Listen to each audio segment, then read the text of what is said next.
Bonjour à tous et bienvenue à Catch Club. On se retrouve pour les news et aujourd'hui on va revenir sur des déclarations de Kenny Omega, de Drew McIntyre, de Cody Rhodes et également de Randy Orton qui a été interviewé il y a quelques jours. Et Randy Orton nous a parlé notamment de sa retraite et également de la folie du public français lors du week-end Backlash. Donc c'est parti, on démarre avec une bonne et une mauvaise nouvelle. La mauvaise nouvelle, c'est que malheureusement Kenny Omega va devoir se faire opérer pour soigner sa diverticulite. Mais la bonne nouvelle, c'est que selon Kenny Omega, il pourrait revenir plus fort que jamais. Donc voici ce que Kenny Omega a déclaré il y a quelques jours lors d'un de ses streams sur Twitch. Je vais bien me faire opérer très bientôt. Ça arrive d'ici une poignée de jours et honnêtement j'ai hâte. Alors bien sûr je suis un petit peu nerveux, mais le fait d'avoir un si bon docteur qui peut s'occuper de moi aussi rapidement, ça fait que je me sens vraiment chanceux. Donc il y a du positif et du négatif, mais en tout cas je suis optimiste.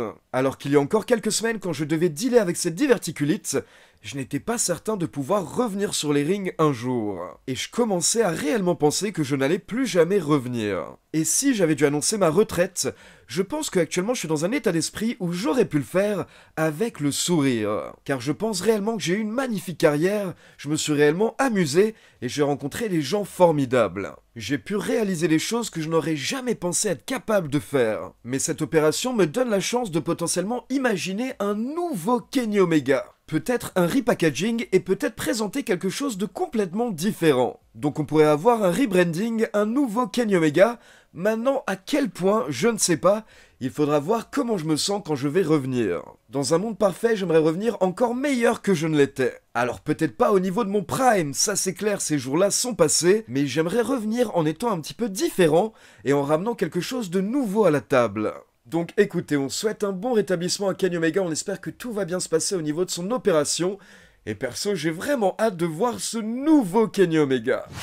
On passe du côté de NXT car pour info, il y a une semaine pendant le week-end Backlash, la WWE a effectué une vague de licenciements du côté de NXT et parmi les noms qui ont été virés, il y en a certains que vous connaissez très bien, notamment Reginald qui catchait du côté de NXT sous le pseudo Scripts, mais également Drew Gulak et Gable Steveson, le champion olympique. Et quelques petits détails, la semaine dernière lors de la conférence de presse après Backlash, Triple H a précisé que concernant Drew Gulak, il n'a pas été viré mais la WWE a simplement décidé de ne pas le re-signer, donc en fait ils vont laisser son contrat actuel expirer, et c'est également la même chose pour Scripts. Et par rapport à Drew Gulak, il y aurait deux choses qui auraient joué pour que la WWE ne lui propose pas un nouveau contrat. La première chose, ce sont les accusations de Ronda Rousey il y a quelques semaines. Je vous avais expliqué que Ronda Rousey a accusé Gulak d'avoir tenté de lui ouvrir son pantalon, et forcément elle n'avait pas apprécié, et je précise également que derrière Gulak s'était défendu sur ses réseaux en disant que ce n'était pas du tout ce qui était arrivé. Lui de son côté il prétend qu'il a tenté de serrer la main de Ronda Rousey, mais qu'au final il s'est cogné contre son pantalon et qu'il s'est emmêlé en fait dans la petite cordelette de son pantalon. Et à côté de ça, l'autre chose qui aurait joué par rapport à Gulak, ce serait son comportement en coulisses, car ces derniers jours, vous avez plusieurs médias américains, notamment le Wrestling Observer, qui a déclaré qu'apparemment Gulak était une sorte de bully en coulisses, il n'hésitait pas à intimider les plus jeunes catcheurs, et du coup il n'était pas très apprécié, il avait même déjà dû être engueulé par Shawn Michaels en personne à cause de son mauvais comportement. Et par rapport à Gable Steveson, d'après le Wrestling Observer, la WWE l'a viré tout simplement parce qu'il avait un très gros contrat, mais il ne s'améliorait pas assez au Performance Center. Et perso, je rappelle que j'étais pas un énorme fan de Gable Steveson parce qu'il avait eu de sales affaires avant de signer à la WWE, notamment des accusations de viol, mais il avait réussi à s'en sortir à cause de lois improbables aux États-Unis sans vraiment prouver qu'il était innocent. Donc honnêtement, je pense que c'est une bonne chose que la WWE se débarrasse de lui.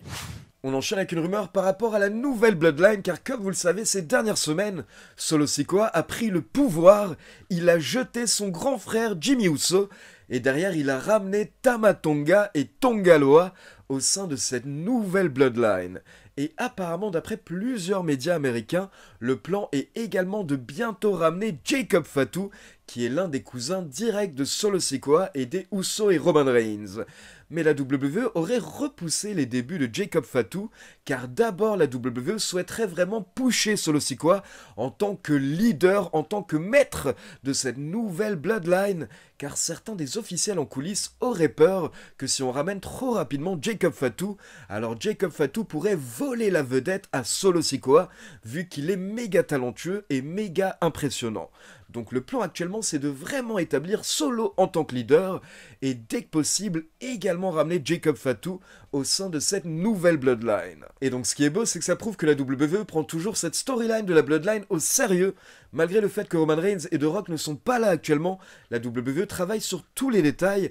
Par exemple, il faut savoir que la WWE avait engagé Tama Tonga et Tonga Loa en même temps, mais c'est eux qui ont décidé de d'abord faire démarrer Tama Tonga, puis ensuite ramener Tonga Loa quand personne ne s'y attendait, car tout le monde pensait que ce serait plutôt Jacob Fatu qui viendrait derrière. Donc pour le moment, lors des prochaines semaines, voire même des prochains mois, on va assister vraiment à la naissance et la mise en place de cette nouvelle Bloodline. J'imagine jusqu'au retour du vrai chef tribal, Roman Reigns.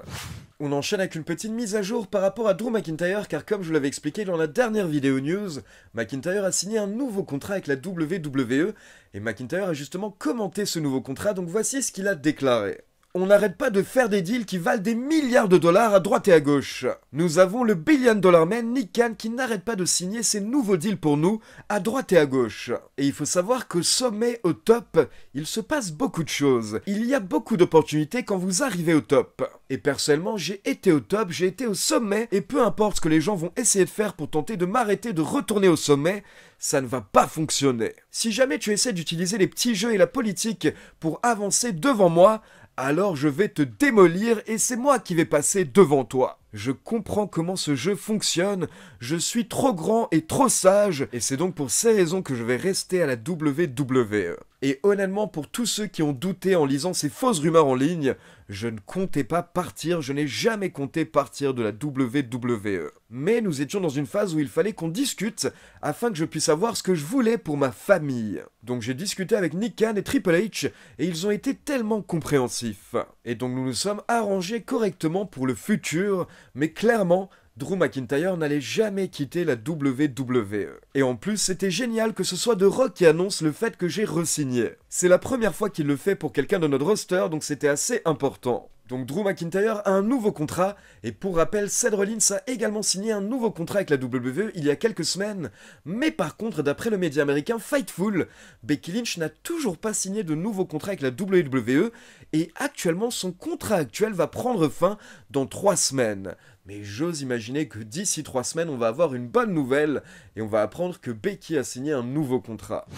On enchaîne avec le champion Undisputed Cody Rhodes qui était récemment dans l'émission Rosenberg Wrestling. Et pendant cette émission, on a demandé à Cody Rhodes s'il pensait à l'idée d'un heel turn. Et voici ce que Cody Rhodes a répondu. Alors, je pense que je mentirais si je disais que je n'y pensais pas. Mais la vérité, c'est que je suis tellement pris, je suis tellement à fond dans cette connexion que j'ai avec les fans.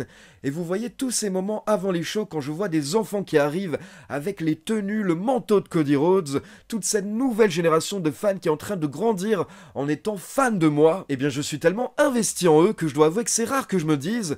Qu'est-ce que ça pourrait donner une version de moi qui est totalement détestée, qui est totalement huée? Maintenant, j'ai déjà été hué à l'époque, et même fortement hué, mais j'avoue qu'actuellement j'y pense que très peu. Mais je pourrais, vous savez, il ne faut jamais dire jamais. Bon, ce n'est jamais arrivé pour John Cena, mais honnêtement pour Cena, je pense que c'était le bon choix. Car récemment encore, je regardais un match John Cena contre Umaga, et vous pouviez voir la magie, ce dont John Cena était capable, c'était incroyable. Donc honnêtement, avec le temps qui me reste au niveau de mon contrat, je me vois très mal devenir heel. Mais encore une fois, je le répète, ne jamais dire jamais. Donc comme vous l'avez compris, actuellement Cody Rhodes est très bien en face, il ne pense pas forcément à devenir heel, mais il a répété plusieurs fois, ne jamais dire jamais. Et une autre petite info au passage par rapport à Cody Rhodes, donc la semaine dernière, lors de la conférence de presse post-Backlash, Cody Rhodes a confirmé que l'objet que The Rock lui a rendu récemment à Raw est un cadeau que Cody Rhodes lui avait fait.